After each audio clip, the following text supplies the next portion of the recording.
Ya, Assalamualaikum warahmatullahi wabarakatuh. Kami dari kelompok 7 program studi S1 Teknik Mesin Universitas Negeri Malang akan menjelaskan tentang nuclear power plant.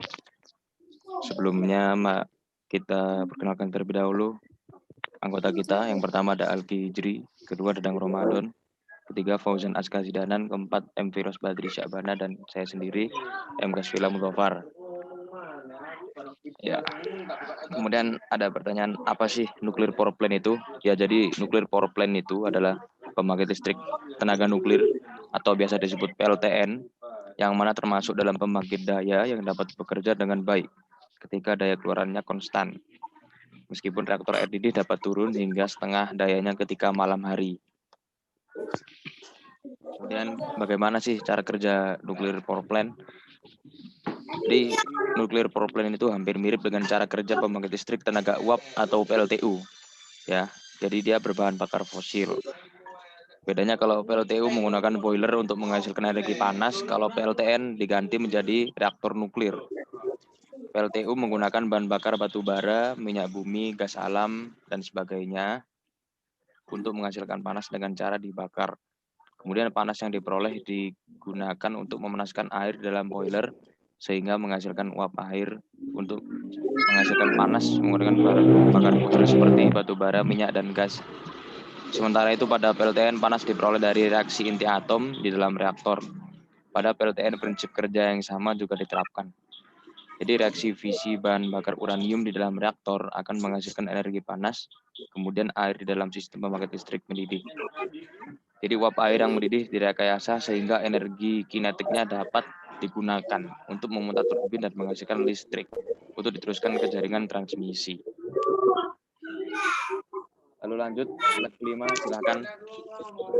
Selanjutnya macam-macam jenis nuclear power plant. Di sini macam jenis nuclear plant ada 5. Yang pertama reaktor air didih, yang kedua reaktor air tekan, yang ketiga heavy water reactor, yang keempat reaktor magnet, dan yang kelima high temperature reactor. Reaktor air didih adalah panas hasil fisi dipakai secara langsung untuk menguapkan air pendingin dan uap yang terbentuk langsung dipakai untuk memutar turbin. Yang kedua, reaktor air tekan.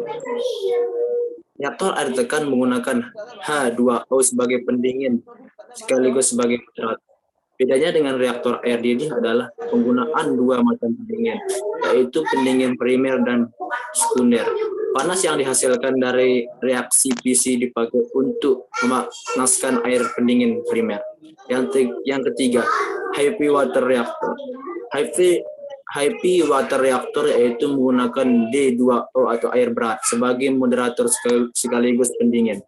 Reaktor ini menggunakan bahan bakar uranium alam sehingga harus digunakan air berat yang penampang lintang sarapannya terhadap neutron sangat kecil.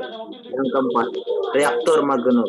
Reaktor magnet yaitu menggunakan bahan bakar dalam bentuk logam uranium atau paduannya yang dimasukkan ke dalam kelongsong paduan magnesium. Dan yang kelima, high temperature reaktor, yaitu menggunakan pendingin gas helium dan moderator grafit. Selanjutnya, slide ke-6. Manfaat-manfaat penggunaan nuclear power plant. Pertama, tidak memerlukan lahan yang luas. PLTN tidak begitu memerlukan area yang luas untuk pemakaiannya. Untuk melakukan pendinginan, PLTN bisa saja diletakkan di pinggir pantai, karena memang harus membutuhkan banyak air. Peletakannya juga harus di tempat yang dapat mencegah terganggunya air minum. Yang kedua, emisi karbon cukup rendah. PLTN tidak berkontribusi dengan emisi karbon. Tak ada emisi CO2 yang dikeluarkan oleh PLTN karena itu tidak akan menyebabkan global warming. Yang ketiga, tidak memproduksi partikel polutan. PLTN juga tidak mengeluarkan partikel polutan seperti halnya pembangkit termal dari bagian fosil, sehingga tidak menimbulkan pencemaran udara yang dapat menyebabkan hujan asam. Yang keempat, reliable, tidak tergantung cuaca. Energi nuklir memiliki intensitas energi yang tinggi yang sangat besar diproduksi dari jumlah bahan bakar yang sangat sedikit. Yang kelima, energi yang dihasilkan cukup padat. Lanjut slide ke-7. Baik, pada PLTN ini memiliki sebuah kecenderungan sifat yang berbahaya. Maka dari itu muncullah suatu teknologi inovatif untuk instrumentasi dan sistem kontrol. Nah, inovatif ini merupakan sebuah desain komunikasi multipoint yang tinggi efisien sistem kontrol digital. Sebagai bagian dari sistem komunikasi dalam sistem kontrol digital keselamatan atau DCS, diterapkan dalam pembangkit listrik tenaga nuklir. Jaringan komunikasi multipoint kebanyakan mempengaruhi informasi yang diperoleh oleh operator dan antar stasiun dengan benar. Adapun pengertian dari sistem kontrol DCS adalah suatu sistem kontrol yang dirancang khusus yang digunakan untuk mengontrol aplikasi yang kompleks, besar, dan terdistribusi secara geografis dalam proses industri.